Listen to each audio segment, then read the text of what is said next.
Ladies, gentlemen, and tarnished of all ages, it's time for a weapon I've talked about a few times on this channel, but this time rather than just telling you how good it is, how strong it is, how it is capable of one-shotting people, how much it just throws aside most bosses, this time I will not only show you, but show you how. It's time for the Dragon King's Cragblade build. For those not in the know, this heavy thrusting weapon has one of the most bonkers weapon skills in the entire game. It turns you into a dragon cloud, pushes you forwards as long as you hold down the Ash of War button, and then you land with a big lightning stab for a pretty ridiculous amount of damage. That damage is, well, great. It's not the most damage you can get from a weapon skill, but the real reason that this is so silly as a weapon is that the skill has pretty damn near infinite hyper armor, meaning that you can tank an attack that does half your health or more and still not get knocked out of the animation, most often meaning that you'll do more damage than your opponents in any moment. Call an ambulance! Call an ambulance!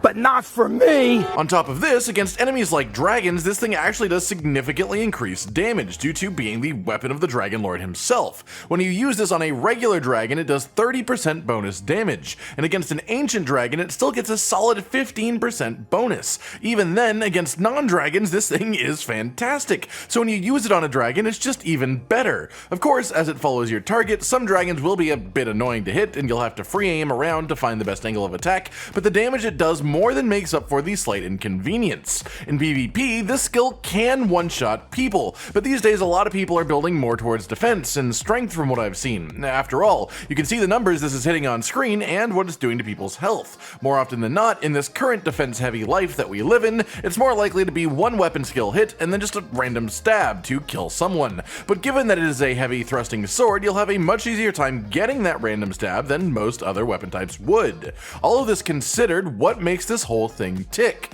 Well, first up, obviously, the weapon here is the Dragon King's Cragblade, and it's worth noting at this point that this weapon skill is somewhere around 50% lightning damage and 50% physical damage, so you can even use something like the bloodboil aromatic to boost this just that tiny bit further, although you of course also increase your damage intake. Using this weapon takes a massive amount of dexterity, but the skill itself scales off of dexterity anyway, so it all works out in the end. To get this weapon, you have to defeat Dragon Lord Physick in crumbling Farum Azula and trade in his remembrance at the Round Table Hold. After this, we move on to talismans, and I want to say that sadly there are two very strong, generally good talismans that, while you might think could apply to this weapon, they just simply don't.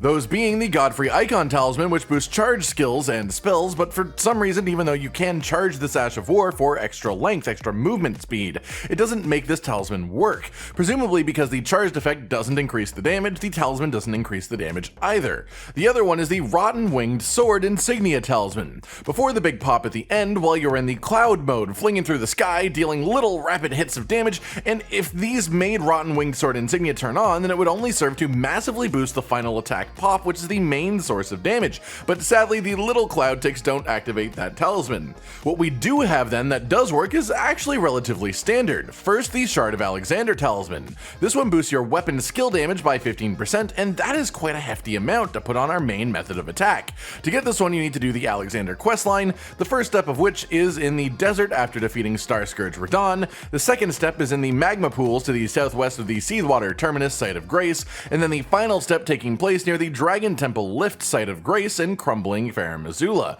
The next talisman up that we use is the Lightning Scorpion Charm Talisman, which boosts your lightning damage by 12.5% in exchange for lowering your damage negation ratings. This one is less worth using in PvP, and instead I would recommend something like the Dragon Crest Great Shield for a bit of extra protection. But in PvE, the Lightning Scorpion is simply one of the only ways to actually increase the damage of this attack and make it even more deadly than it already is. To get this talisman, head to the Windhem Catacombs dungeon in the Altus Plateau and open the Imp Seal door about halfway through. After this, we have the Ritual Sword Talisman, which boosts your damage by 10% while you're at full health. And full transparency here, you won't be at full health much. This weapon is dangerous to have in your own hands. You could put somebody's eye out. Mostly because of the hyper armor that I mentioned earlier. It can just be real easy to stick your face through an enemy's attack to try and go faster than you need to. You'll still land the hit, but you'll take damage on the way, and the second you take damage, this talisman goes off. However, there are quite the limited number of ways to increase the damage of this weapon and its skill, and so this talisman is worth having around if you can convince yourself to play a bit more carefully and not abuse the poise that this attack will give you.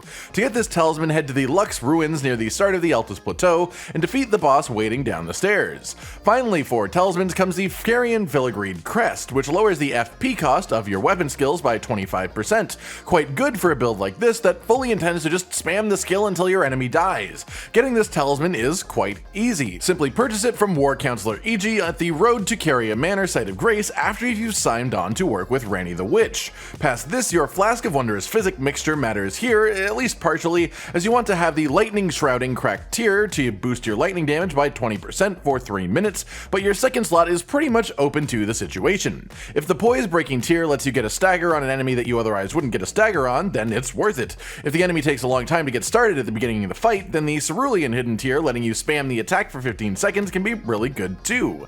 Otherwise, for general use, you may just want something that reduces your damage intake so you can spam the attack more freely without being scared of your own massive poise. To get the Lightning Shrouding Cracked Tier, you have to defeat the boss located at the Eastern Minor Erd Tree in Liurnia of the Lakes. Finally, then, you want some sort of incantation casting tool for the ability to cast 2 buffs. It doesn't matter if you have the stats to use it or not properly, because buff incantations are set amounts and do what they do regardless of what scaling they are cast with. And the 2 in question are the quite classic Golden Vow for 15% damage increase and 10% defense increase for 80 seconds after using, and then also Flame Grant Me Strength for a 20% physical and fire damage boost for 30 seconds. Both of these are in pretty much every build these days that can benefit from them, and there is good reason for that, as they are pretty much free and simultaneously extremely valuable to have on. Golden Vow is found in the Corpse Tent Shack on the eastern side of Mount Gelmir, and Flame Grant Me Strength is behind Fort Gale on the west side of Caelid. Once you have these, you have every piece of equipment required to make this thing shine. So what attributes are you looking for to go along with it?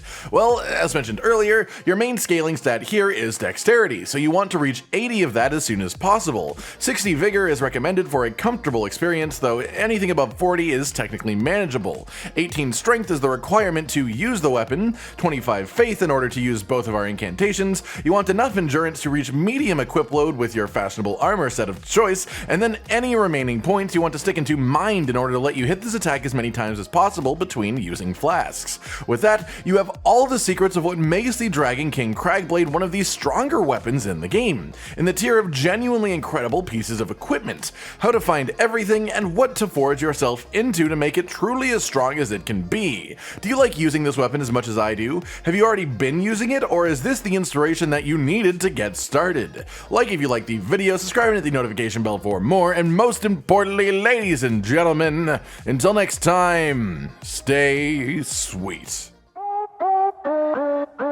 Josh, Cotton, and Hollow with the videos, dropping the humor like a hammer on your tippy toes, bringing entertainment on a daily arrangement to take our insanity and turn it into entertainment. Yes, I said entertainment twice, to reiterate that it is nice to look into your faces on a mostly daily basis when you let us in your homes to make the whole world a stage. Goodbye.